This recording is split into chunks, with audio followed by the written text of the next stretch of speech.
The summer before my sophomore year, I was in the middle of what some might call a rebellious phase.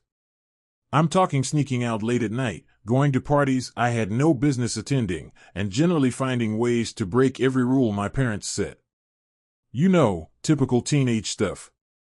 I wasn't exactly proud of it, but at the time, it felt like I was living life on my own terms. Most of my weekends were spent hanging out with friends, doing all the things we weren't supposed to. It was exciting, reckless, but exciting. Then came the day I met James. He was a senior, a whole 2 years older than me, and that immediately made him more appealing. I had seen him around school before, but never thought much of it. He was tall, had that kind of laid-back confidence that made you want to know more, and he wasn't like the loud, obnoxious guys in my grade. He was quieter, more composed. At least, that's how he came off when I first met him. We were at a small gathering one evening, just a few of us hanging out by the lake when James started talking to me. I remember feeling butterflies in my stomach as he struck up a conversation. I wasn't used to getting attention from older guys, and he seemed different from the boys I usually hung around with. He wasn't just looking to fool around at some party, at least that's what I thought. He actually asked if I wanted to go fishing with him the next weekend. A real outing. A date. I couldn't believe it. No one had ever asked me to do something like that before. Usually, it was just about sneaking around, meeting up at someone's house, or maybe going to a party where you couldn't hear yourself think over the blaring music. But James? He wanted to take me out somewhere, just the two of us. I jumped at the chance, saying yes before I even really thought about it. Of course, when I told my parents about the plan, they weren't thrilled about me going out with some senior they'd never met. My mom raised an eyebrow, and my dad gave me that silent, suspicious look he always used when he didn't trust someone. They didn't say no, though. Instead, they insisted they meet him first before letting me go anywhere. That week dragged on as I waited for Saturday. I spent too much time overthinking what I'd wear, how I'd do my hair, whether I should seem super casual or make more of an effort. I wanted to look good without looking like I was trying too hard, which was an impossible balance for a 15-year-old to strike. Saturday finally arrived, and I was a mix of excitement and nerves. I'd chosen a simple outfit, shorts, a tank top, and sneakers, the kind of thing you'd wear on a fishing trip. I was practically buzzing with anticipation when the doorbell rang. James was here. I opened the door to find him standing there, dressed in a flannel shirt and jeans, looking both familiar and somehow different. This was the first time I'd seen him outside of a party or a group setting, and it made everything feel more real. My parents came to the door, and I could tell James wasn't expecting the full parental interrogation. He looked nervous, which, to be honest, gave me a weird feeling I tried to ignore. My dad asked him where we were going, how long we'd be gone, all the usual questions. James fumbled through his answers, clearly caught off guard by the seriousness of it all. He wasn't rude or disrespectful, but he wasn't exactly smooth either. My mom's instincts must have kicked in, because she gave me a look, a subtle one, but it said a lot. She wasn't sure about him. But I was determined not to let it get to me. I wanted this to go well, to prove I could be trusted, and more than anything, I wanted to feel like an adult for once. After what felt like an eternity, my parents finally gave the nod of approval. James and I made our way to his truck, and as soon as we pulled away from the house, I felt a mixture of excitement and unease settle in my chest. This was it, my first real outing with a guy. A fishing trip. What could possibly go wrong?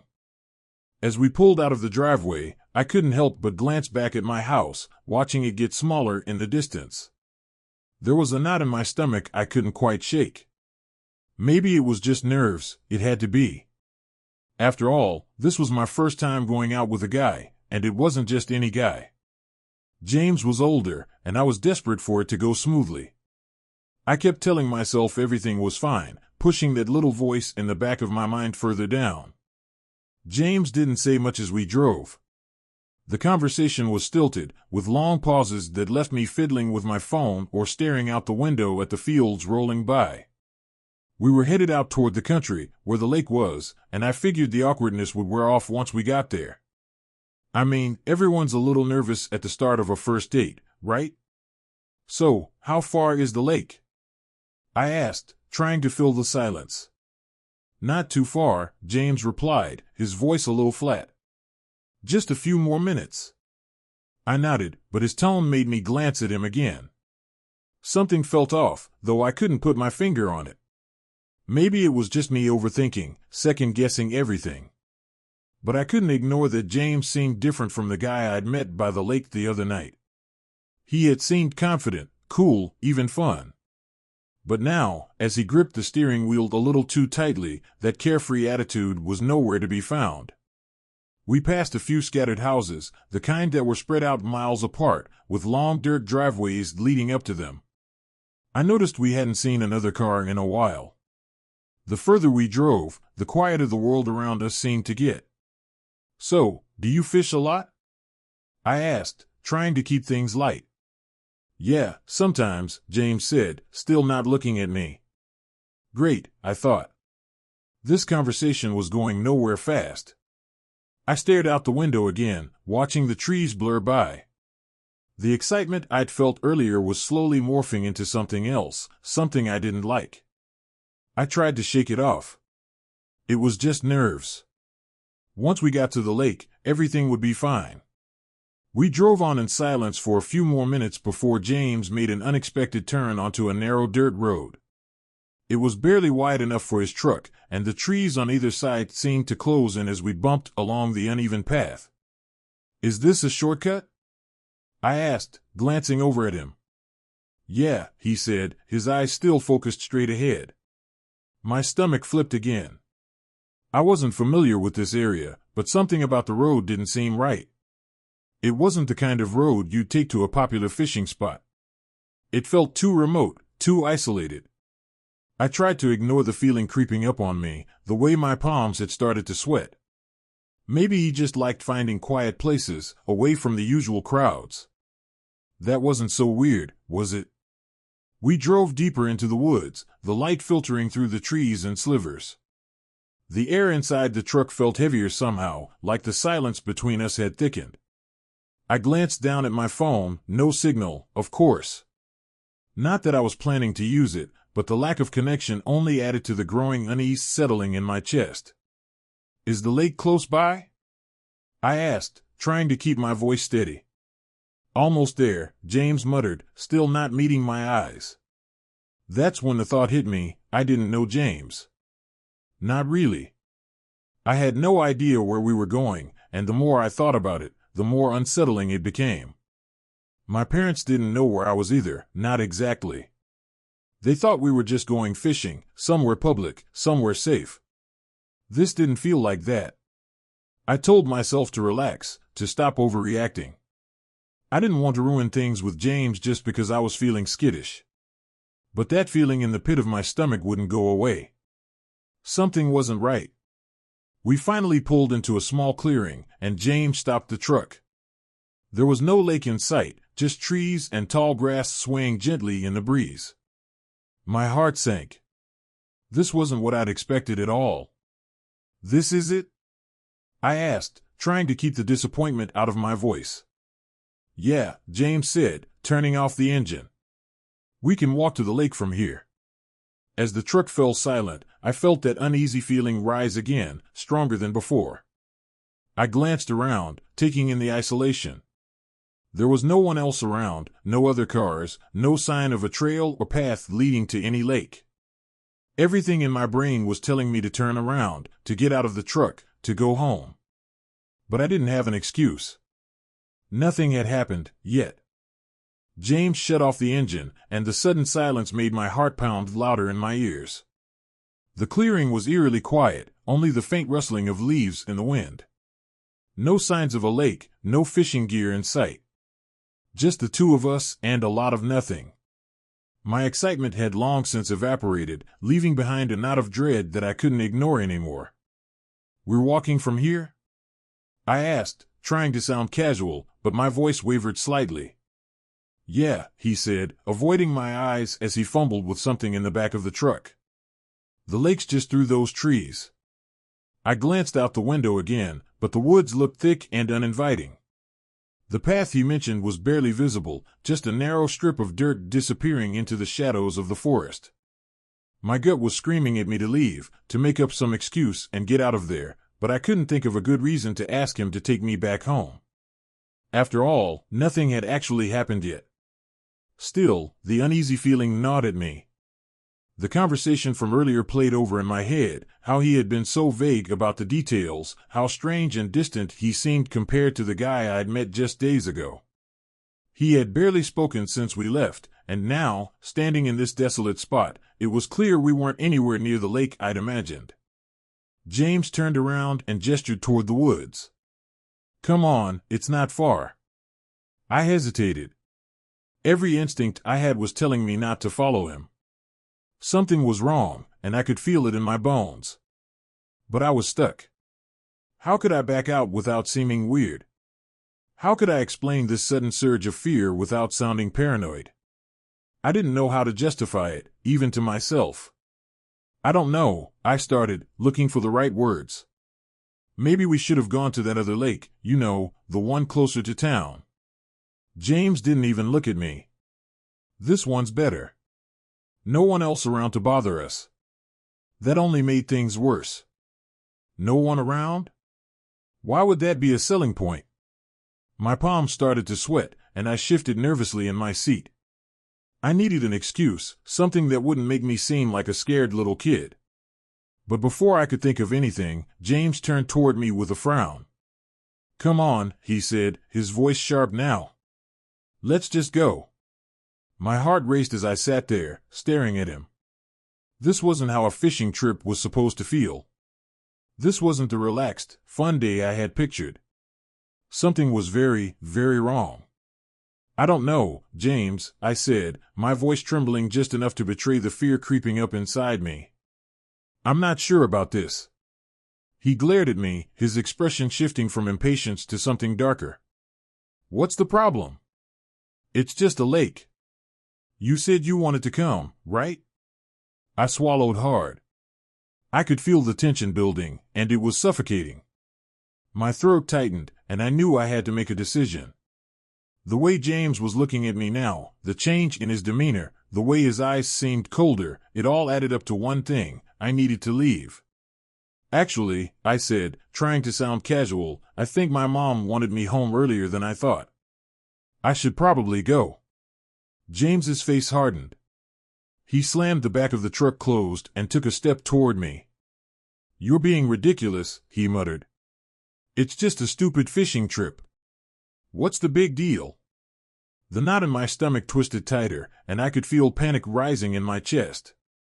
The way he stood there, his body tense, his eyes narrowing, it was like he had dropped the friendly act entirely. I didn't know what he was planning, but I wasn't going to stick around to find out. "I need to go home," I repeated, my voice firmer this time. For a moment, James didn't move. He just stared at me, his eyes locked on mine, like he was sizing me up. Then, without warning, he sighed heavily and rolled his eyes. "Fine," he said, sounding annoyed. "Whatever." Relief washed over me, but it was short-lived. As he climbed back into the truck and started the engine, I couldn't help but notice the way his hands gripped the steering wheel tighter than before. The ride back was quiet, tense. He didn't say a word, and neither did I. I kept my eyes on the road, watching the trees pass by, silently counting the minutes until we'd be back in town. My mind was racing, replaying every moment of the trip, every uneasy glance, every strange comment. I had no idea what would have happened if I had ignored that gut feeling and followed him into the woods. And honestly, I didn't want to know. As the truck rolled back into familiar territory, I let out a long breath I didn't realize I had been holding. We were almost home. I was almost safe. The drive back to town was filled with a tense, suffocating silence. Every second that passed felt like a year. I kept glancing at James out of the corner of my eye, his jaw tight, knuckles white as they gripped the steering wheel. I could tell he was angry. Not the frustrated kind of angry, but the simmering, quiet kind, the kind that makes you feel like something could snap at any moment. The longer we drove, the more my anxiety grew. It was like the trees outside were closing in, trapping us on this narrow, lonely road. I kept telling myself that we'd be back in familiar territories soon enough. Back near town, where people were, where I wasn't completely isolated. That thought was the only thing keeping me calm enough to stay quiet. But instead of heading back toward the highway, James took another turn, one I didn't recognize. My heart started to race again. This wasn't the way back to town, I was sure of it. "Where are we going?" I asked, trying to keep my voice steady, but I knew I sounded nervous. "Shortcut," he muttered. That was all he said. Just one word, clipped and dismissive. The knot in my stomach twisted tighter. Every instinct I had was screaming at me to do something, to say something, but I couldn't figure out how. My brain was stuck on the fact that nothing had actually happened. Nothing bad, anyway. I had no real reason to be scared, except for the fact that this guy, who I barely knew, was now taking me deeper into the middle of nowhere, on a road I'd never seen before. The truck bounced along the dirt path, the trees growing thicker, their branches casting long shadows that danced eerily across the windshield. My phone buzzed in my lap, and I jumped slightly, fumbling to check it. A message from my mom popped up on the screen. "Everything okay?" I quickly typed back, "Yeah, just heading back now." But as soon as I hit send, I realized that wasn't entirely true. We weren't heading back. We were still driving deeper into the woods. I looked up at James again, this time more determined to get an answer. "This doesn't look like a shortcut," I said, my voice a little firmer now. "Shouldn't we be heading back the other way?" James didn't respond at first. He just kept driving, his eyes locked on the road ahead. When he finally spoke, his voice was low, almost a growl. "You're starting to sound like a little kid," he muttered. "Relax." His words hit me like a slap. A cold fear wrapped around my chest, tightening like a vice. This was wrong. All of it. And suddenly, I didn't care anymore about sounding paranoid or awkward. I needed to get out of the situation. "I'm serious, James," I said, my voice trembling despite my best efforts to stay calm. "I need to go home. Now." He didn't even look at me. "It's just a few more minutes," he said, brushing off my words like they didn't matter. But they did. And the more he ignored me, the more desperate I became. My heart was pounding so hard I could feel it in my throat. I reached for my phone again, my fingers shaking as I scrolled through my contacts, looking for my mom's number. But before I could call her, James slammed on the brakes. The sudden stop jolted me forward, and my seatbelt dug into my chest. I gasped, clutching my phone tightly as I glanced around. We were in another clearing, even more secluded than the first one. No lake, no path, just more woods, more trees, and an overwhelming sense of isolation. James turned to me, his expression hard. "We're here," he said flatly. My heart sank. Here? There was nothing here but thick trees and silence. I gripped my phone tighter, my mind racing as I tried to figure out what to do. "This isn't the lake," I said, my voice barely above a whisper. "Get out," he snapped, his patience clearly gone. Panic surged through me. Everything in my body screamed for me to run, to get away from him. But the door wouldn't open, and even if it did, where would I go? We were in the middle of nowhere, with no one around for miles. My hand started to shake as I fumbled with the lock, my breath coming in shallow gasps. "What are you doing?" James asked, his voice dripping with frustration. He reached over, grabbing my wrist, his grip painfully tight. I said, "Get out." That was it. I couldn't stay silent anymore. I didn't care how awkward or scared I sounded. "No, James, I'm not getting out," I said, trying to keep my voice steady even though fear had me on the edge of breaking down. "Take me home. Now." His eyes darkened, and for a moment, I thought he might do something. I could see the tension in his face, the anger simmering just beneath the surface. My heart pounded in my chest, and I prayed that he wouldn't lash out. Finally, after what felt like an eternity, he let go of my wrist and sighed heavily. "Fine," he muttered under his breath. He slammed the truck into gear, and we lurched forward, back onto the dirt road. The rest of the ride was in complete silence, but this time, it wasn't the awkward kind. It was the kind that hung heavy in the air, thick with unspoken words and tension. I didn't say another word. I didn't dare look at James. All I did was stare straight ahead, watching the trees thin out as we finally made our way back toward civilization. But that cold, creeping fear in my gut didn't go away. It lingered, reminding me that something about this day had gone horribly wrong, and I'd almost ignored it. The silence in the truck was suffocating as we drove back. My heart was still pounding, my hands trembling, though I kept them clenched tightly in my lap to hide it. I stared out the window, watching as the trees thinned and more familiar landmarks began to appear. We were getting closer to town, but that uneasy feeling hadn't left me. If anything, it was growing stronger. I stole a glance at James, who was gripping the steering wheel so tightly his knuckles had turned white. His jaw was set, his face hard, and every time I looked at him, I felt a cold chill run down my spine. This was not the same guy I had agreed to go out with. I didn't know who this was, and I definitely didn't know what he was capable of. We finally pulled off the narrow dirt road and onto a more familiar street. The sight of actual houses and a few passing cars should have made me feel better, but it didn't. There was still something wrong, something I couldn't shake. As we neared town, James suddenly pulled into an empty parking lot behind a small, run-down gas station. My pulse quickened as he turned off the engine and sat there for a moment, staring straight ahead. "Why are we stopping here?" I asked, my voice shaky. James didn't answer right away. He just sat there, his grip still tight on the wheel. After a long, tense silence, he finally turned toward me, his eyes dark and unreadable. "You're being really difficult, you know that," he said, his voice low and dangerous. I blinked, stunned. "What?" "You're making this way harder than it needs to be," he continued, his tone cold and accusatory. "All I wanted was for us to hang out, have a good time. But you're acting like a brat." I stared at him, my stomach twisting into knots. This wasn't just frustration. It was anger, real, simmering anger, and I had no idea what to do with it. "I just want to go home," I said quietly, trying to keep my voice calm, even though my heart was racing. "I'm sorry if I ruined your day, but—" Before I could finish, James slammed his hand down on the center console, making me jump. "Ruined my day?" he snapped, his eyes blazing now. "You haven't even given me a chance.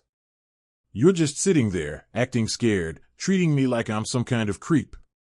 I opened my mouth to protest, but nothing came out. My mind was racing, trying to process the sudden shift in his mood. I had to get out of here. Now. Without thinking, I reached for the door handle, praying it would open this time. But just as my fingers grazed it, James grabbed my wrist again, harder this time. "Where do you think you're going?" he growled, his grip tightening painfully. I gasped, wincing as his fingers dug into my skin. "Let go of me, James," I said, my voice barely above a whisper. "Please." His eyes flashed with something I couldn't quite place, rage, maybe? Desperation? Whatever it was, it terrified me. "You think you're just gonna leave?" he said, his voice dripping with contempt. "Not after everything I've done for you." I was shaking now, tears pricking the corners of my eyes. "Please," I whispered again, my voice breaking. "Just let me go." For a split second, I thought he might listen. His grip loosened just enough for me to pull my arm free. I scrambled to open the door, my hands trembling so badly I could barely grip the handle. But before I could make my escape, James lunged toward me, blocking my exit. "You're not going anywhere," he hissed. Panic surged through me. I was trapped, cornered in this tiny truck with no way out. My breath came in shallow gasps, my mind racing for a solution, for anything that could get me out of this. And then my phone rang. It was like a lifeline, pulling me back from the edge of total terror. I snatched it up without thinking, my heart pounding as I saw my mom's name flash on the screen. "I need to take this," I said quickly, my voice trembling as I held the phone up. For a moment, James didn't move.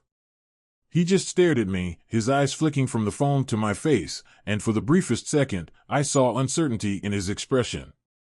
Then, with a low growl, he released me, leaning back against his seat. "Make it quick," he muttered.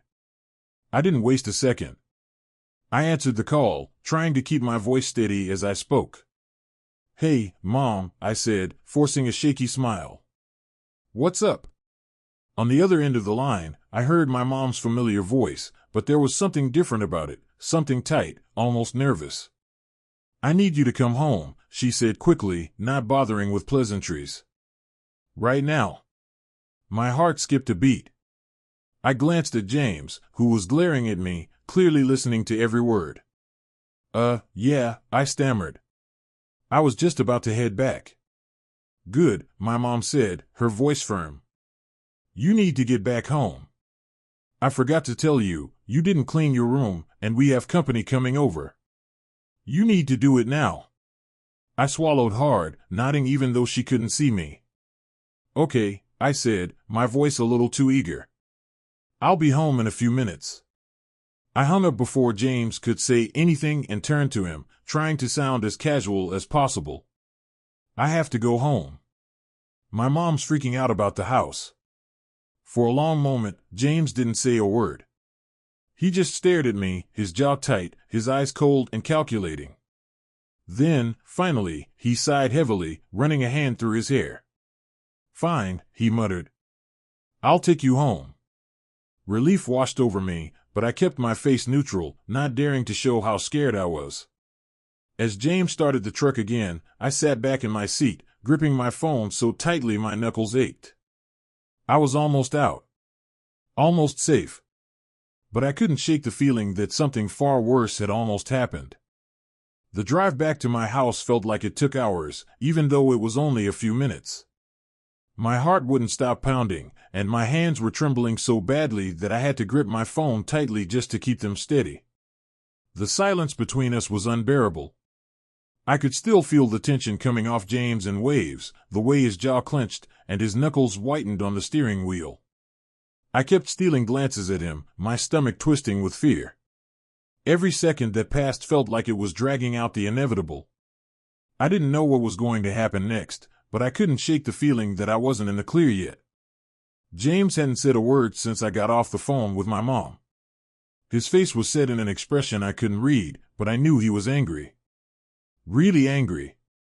The kind of anger that simmers under the surface, waiting for the right moment to boil over. I stared out the window, watching as the familiar streets of my neighborhood finally came into view. Relief washed over me as we neared my house, but it was quickly replaced by a new wave of fear when James suddenly spoke. "You know," he said, his voice cold and low, "you really are a frigid bitch." The words hit me like a punch to the gut. I froze, my fingers tightening around my phone as my stomach lurched.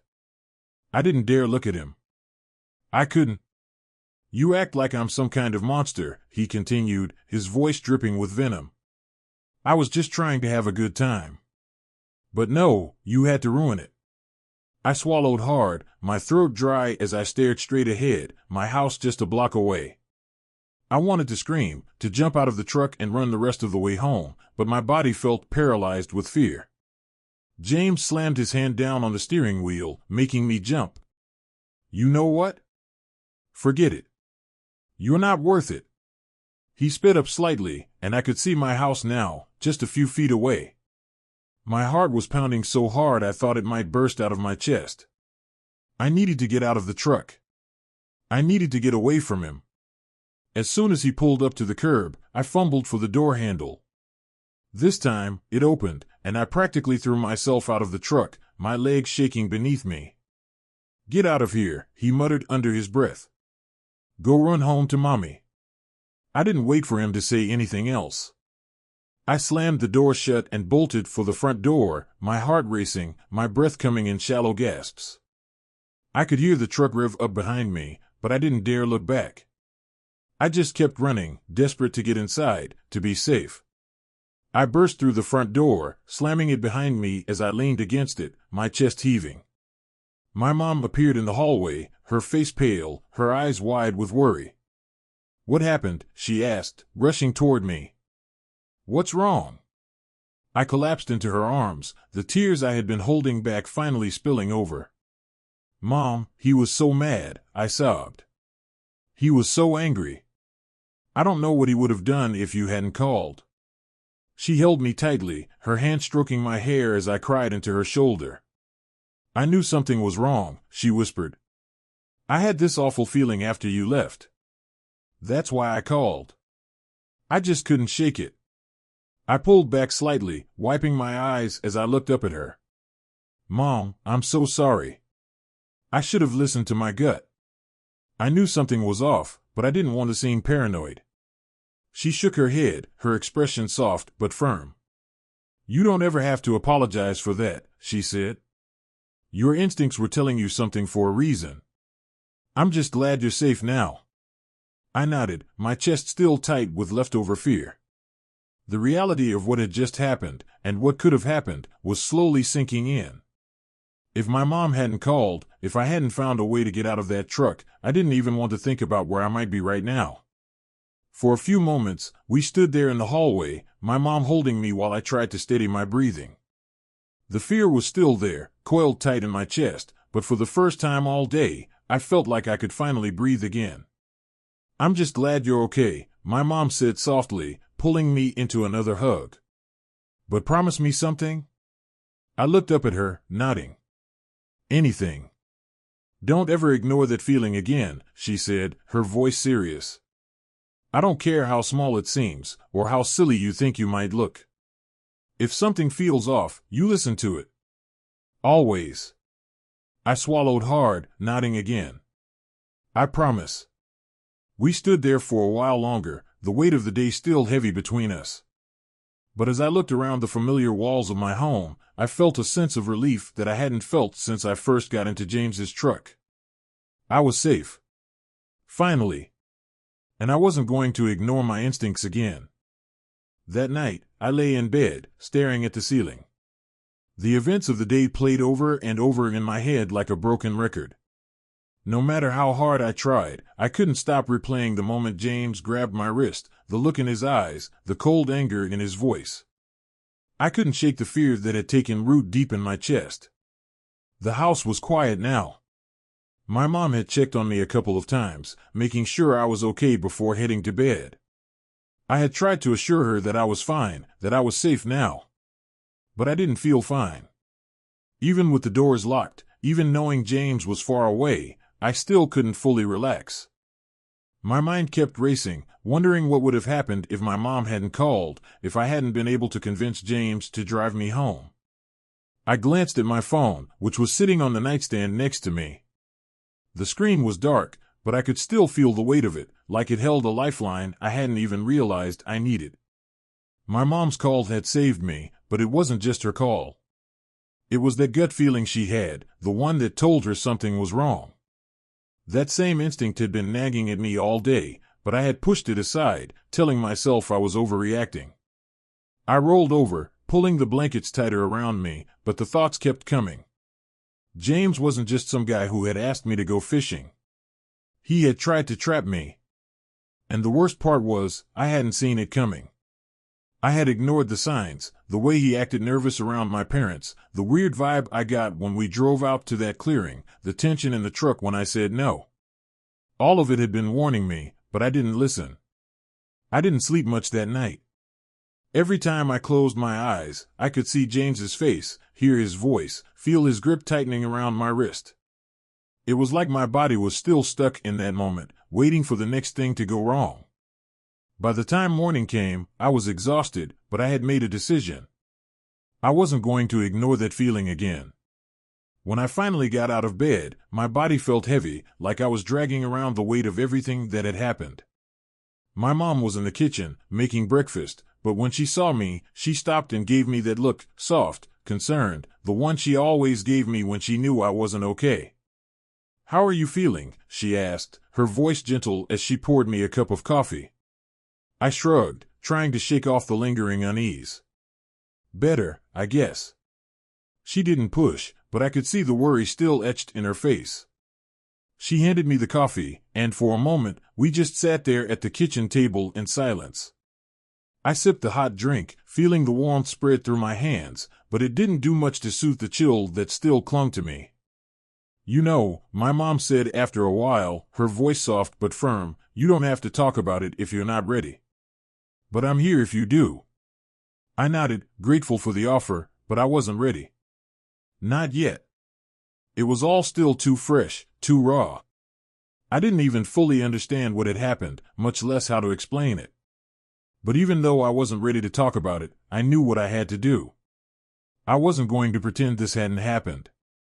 I wasn't going to brush it off and move on like nothing was wrong. I had to be smarter. I had to trust my instincts, even when they didn't make sense. And I wasn't going to let anyone, especially James, make me feel like I had done something wrong by listening to that gut feeling. I finished my coffee, trying to focus on the warmth, trying to let it ground me. The fear wasn't gone, but it was starting to fade, little by little. And as I sat there in the quiet of the kitchen, I realized something important. I had gotten out. I had made it home. I had listened to that voice in my head, the one telling me to run, and I had gotten away. It could have ended differently. I knew that. The thought made my chest tighten, but it also filled me with a strange sense of relief. My mom's intuition, her quick thinking, and my own decision to act on my fear had kept me safe. And that was something I wasn't going to take for granted. As the day wore on, I started to feel more like myself again. My mom gave me space, but she stayed nearby, always keeping a watchful eye on me. I knew she was still worried, and honestly, I didn't blame her. I was still worried too. Later that afternoon, I decided to go for a walk around the neighborhood. It was something I usually did when I needed to clear my head. The familiar streets, the trees swaying gently in the breeze, the sound of kids playing a few houses down, it was all so normal. It helped, at least a little.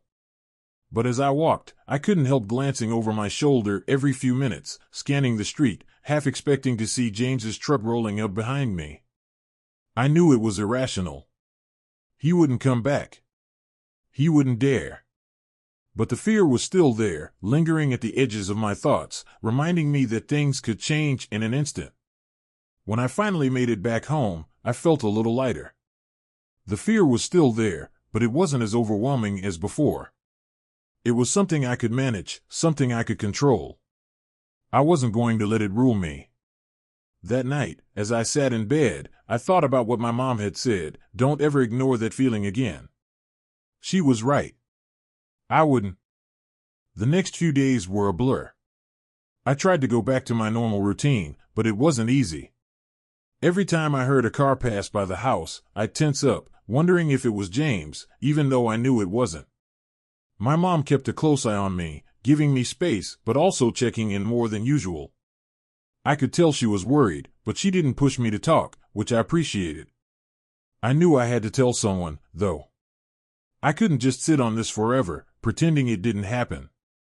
It wasn't just about me anymore, other people needed to know about James. The idea of him doing this to someone else made my skin crawl. But the thought of telling someone, of reliving the entire experience, felt terrifying. It wasn't until the middle of the week that I finally picked up my phone and called my best friend, Kayla. We had been friends since elementary school, and if there was anyone who would understand, it was her. When she picked up, her familiar voice on the other end of the line immediately made me feel a little better. "Hey, girl. What's up?" she said, her tone cheerful as always. I hesitated for a second, unsure where to start. "Hey, Kayla," I said quietly. I need to tell you something." The shift in my voice must have tipped her off, because her tone instantly changed. "What's wrong?" she asked, her voice serious now.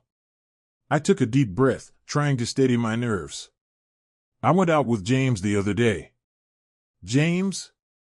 You mean that senior guy you told me about? The one from the party?" Yeah, him, I said, my voice wavering. He asked me to go fishing with him, and I thought it would be fun, but it wasn't. I could hear Kayla's breath catch on the other end. What happened? I launched into the story, starting with the drive out to the woods. As I recounted the events, I could hear the disbelief in Kayla's silence. The more I talked, the more real it felt, and the more my fear bubbled back up. I told her about the clearing, how James had gotten angry when I refused to get out of the truck, how he grabbed my wrist, and how my mom's call had been the only thing that got me out of there. By the time I finished, there was a long silence on the other end of the line. Kayla? I said, unsure if she was still there. I'm here, she replied softly, her voice filled with anger and concern. I can't believe he did that. Are you okay? Did he hurt you? I'm fine, I said quickly, though my voice trembled. He didn't hurt me, not really. But I don't know what would have happened if my mom hadn't called when she did. You should tell someone, Kayla said firmly. Like your parents or the school. He can't just get away with this. I knew she was right. I had been thinking the same thing, but saying it out loud made it feel more real. The idea of going to the school or telling more people about what had happened scared me, but I couldn't let fear stop me. Not when it could happen to someone else. I don't know if I'm ready for that, I admitted. But I know I need to do something. I'll help you, Kayla said quickly. You don't have to do this alone. If you need me to come over, I will.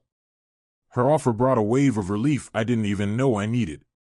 Kayla had always been there for me, but hearing her say it now, when I felt so shaken, meant more than I could express. Thanks, Kayla, I said softly. I really appreciate it. Anytime, she replied. And seriously, if you want to talk to the school or even the police, I'll go with you. We talked for a little while longer, and by the time I hung up, I felt a bit lighter. Kayla's support gave me the push I needed, but I still wasn't sure what my next move should be. Telling my parents was one thing, but telling the school? That felt bigger, scarier. What if they didn't believe me? Or worse, what if they did but couldn't do anything about it? I sat with those thoughts for the rest of the day, letting them settle in my mind. By the time evening rolled around, I had made a decision. I wasn't going to sit on this any longer. I didn't know what I was going to say or how I was going to handle it, but I needed to tell someone who could actually do something. The next morning, I woke up with a pit in my stomach. My mom had already left for work, so I sat alone in the kitchen, staring at my phone. I knew I had to make the call, but every time I picked up my phone, my hands shook too much to dial. Finally, I took a deep breath and dialed the school's office. As the phone rang, my heart pounded in my chest. When the receptionist answered, I stammered out a request to speak with someone in administration. A few minutes later, I was connected to the school counselor, Ms. Adams. Her warm, steady voice calmed me down slightly as I explained that I needed to talk to her about something serious. She agreed to meet me that afternoon, and I hung up, my nerves frazzled but relieved that the first step was over. I spent the rest of the morning pacing around the house, running through what I would say, how I would explain everything. My mind kept racing with the same question: would they believe me? When I finally arrived at the school, my stomach was in knots. I made my way to the counselor's office, my legs feeling like they weighed 1,000 pounds with each step. Ms. Adams greeted me with a kind smile, gesturing for me to sit down. Her calm demeanor made it a little easier to talk. I want to tell you about something that happened the other day, I started, my voice shaking. And then I told her everything. I recounted every detail of that day: James, the truck, the secluded spot, the moment he grabbed me, and how I managed to get out. Ms. Adams listened patiently, nodding occasionally, but she didn't interrupt. When I finished, I could feel my hands shaking in my lap, the weight of the story lifting off my chest, but leaving behind a raw ache. Ms. Adams took a deep breath, her expression serious but kind. "I'm so sorry that happened to you," she said softly. "You did the right thing by telling someone." For the first time in days, I felt a sense of relief. I wasn't alone in this anymore. After my meeting with Ms. Adams, the school counselor, I felt lighter, but the reality of what had happened still lingered. I had done the right thing by telling her about James, but that didn't make it any easier. My mind kept replaying every moment of that day, the way he had grabbed my wrist, the cold look in his eyes, and the anger that simmered just beneath the surface. Ms. Adams had assured me the school would take the situation seriously, that they would investigate and make sure I was safe. But there was still a knot of anxiety in my stomach as I left her office. The relief of sharing my story was quickly replaced by the fear of what might happen next. What if James found out I had told someone? What if he tried to retaliate? Kayla was waiting for me at the school's entrance when I stepped outside. She had insisted on coming to pick me up, offering moral support. As soon as I saw her, I felt a surge of comfort. Kayla had always been my rock, the kind of friend who would drop everything just to make sure I was okay. "Hey," she said softly, her eyes full of concern. "How did it go?" I shrugged, feeling the weight of the conversation still hanging over me. "It was a lot," I admitted. "Ms. Adams was really nice, but it was hard. I told her everything." Kayla nodded, her face serious. "I'm glad you did. It's important that someone knows." "I know," I said, though my voice wavered slightly. I don't know what's going to happen now." She wrapped her arm around my shoulder as we walked toward her car. "Whatever happens, we'll deal with it. You don't have to go through this alone." Her words brought some comfort, but the fear still clung to me. I couldn't shake the feeling that this wasn't over. Not yet. As we got into her car and she started driving, the tension between us was palpable. I could tell Kayla wanted to ask more questions, but she held back, giving me the space to process everything. We drove in silence for a few minutes, the familiar streets of our neighborhood passing by as the world outside continued its usual rhythm. It was strange, life was moving on, but I felt stuck. Every time I closed my eyes, I could see James's face, hear his voice. I couldn't shake the feeling of his hand gripping my wrist, the coldness in his stare. I finally broke the silence. "Do you think they'll actually do something?" Kayla glanced over at me, her brow furrowing. "The school? I think they have to. Ms. Adams seems like she'll take it seriously, right?" I nodded. "Yeah, she does. But I don't know. James, he's a senior. He's popular. What if they just brush it off?" "They can't," Kayla said firmly. "What he did isn't okay, and the fact that you told someone means they have to deal with it. You did the right thing." I wanted to believe her, but there was a part of me that couldn't let go of the doubt. I had heard stories before of girls reporting things like this and nothing happening. What if that happened to me? What if James just got a slap on the wrist and went back to living his life like nothing ever happened? The car slowed as we neared my house, and I felt the familiar wave of dread wash over me. The last time I had come home from being with James, I had been terrified, running inside to escape him. Now, even though I was with Kayla, that same fear gnawed at the edges of my thoughts. She pulled up to the curb and put the car in park, turning to me with a look of quiet determination. "Look, I know this is scary. But you did everything right. You trusted your gut, you told someone, and now it's in their hands. Whatever happens next, you're not alone in this. I've got your back." I smiled weakly, grateful for her support. "Thanks, Kayla. I don't know what I'd do without you." She shrugged, smiling back. "That's what friends are for, right?" I nodded, but as I opened the car door and stepped out, the knot in my stomach tightened again. The fear wasn't gone, it was just lurking beneath the surface, waiting to rear its ugly head again.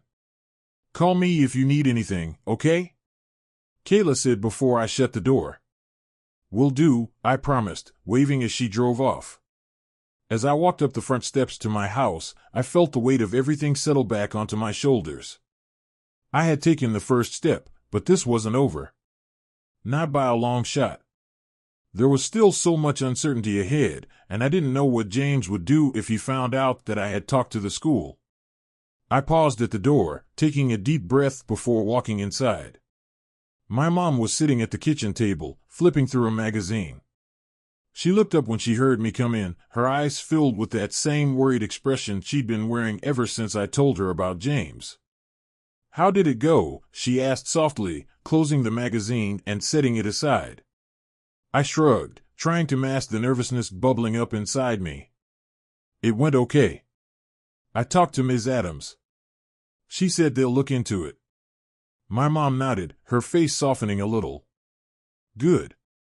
I'm glad you told someone." I sat down across from her, my hands folded tightly in my lap. "Yeah. It was hard, though." "I know," she said, reaching across the table to give my hand a reassuring squeeze. "But you did the right thing. And if you need me to go with you to talk to anyone else, I will." "I know, thanks." I gave her a small smile, but my mind was already spinning with what-ifs. The rest of the evening passed in a blur. I tried to distract myself with TV, my homework, anything to stop my mind from replaying every horrible detail of that day. But no matter what I did, I couldn't escape the feeling that something was coming, that the calm wouldn't last much longer. As I lay in bed that night, the darkness of my room felt oppressive, the silence too heavy. I kept my phone next to me, just in case. I didn't know what I was waiting for, but I couldn't shake the feeling that I needed to be ready for whatever happened next. Because something told me this wasn't the end of it. Not yet. The following days were a mix of anxiety and dread. I went to school as usual, but everything felt different. I couldn't shake the feeling that everyone knew what had happened, even though I hadn't told anyone but Kayla and Ms. Adams. Every hallway felt narrower, every glance from a passing student felt loaded with judgment, even if it was just in my head. James hadn't confronted me, and part of me was terrified that he would. But another part of me, maybe the worst part, was scared that nothing would happen at all. That he'd continue on with his life as if nothing had changed, and I'd be left carrying the weight of what had happened alone. Kayla had been sticking close to me, keeping an eye on things, but she didn't bring up the situation unless I did. I appreciated that. I didn't want to talk about it all the time. In fact, I wanted to forget it, but my mind wouldn't let me. One afternoon, as I sat in class staring blankly at the chalkboard, my phone buzzed in my pocket. I wasn't supposed to check it during school, but something told me this was important. I pulled it out and glanced at the screen, an email from Ms. Adams. "Can you come to my office after class? We need to talk." My stomach flipped. I immediately knew it had to be about James, but whether it was good news or bad, I couldn't tell. I tried to focus on the rest of the class, but my mind was elsewhere, running through every possible scenario. When the bell rang, I gathered my things and made my way to Ms. Adams' office. My heart pounded in my chest, each step heavier than the last. When I arrived, she was waiting for me outside the door, her expression serious but not unkind. "Come in," she said softly, opening the door for me. I sat down in the chair across from her desk, my hands resting nervously in my lap. Ms. Adams sat down across from me, folding her hands on top of the desk.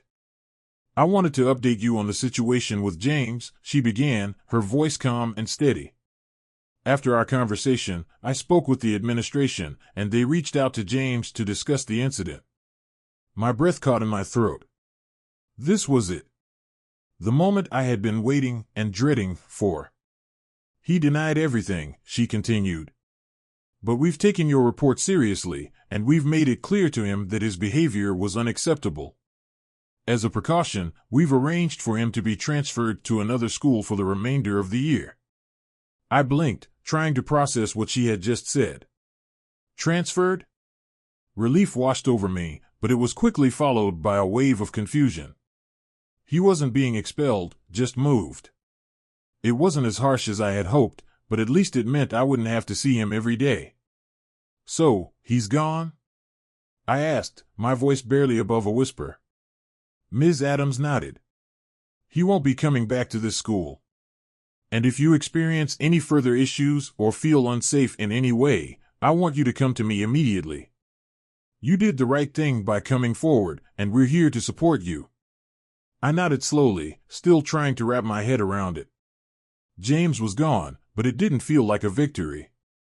It felt more like an escape for him, like he was being let off the hook without facing real consequences. But maybe this was the best outcome I could have hoped for. He was out of my life, and that was what mattered most.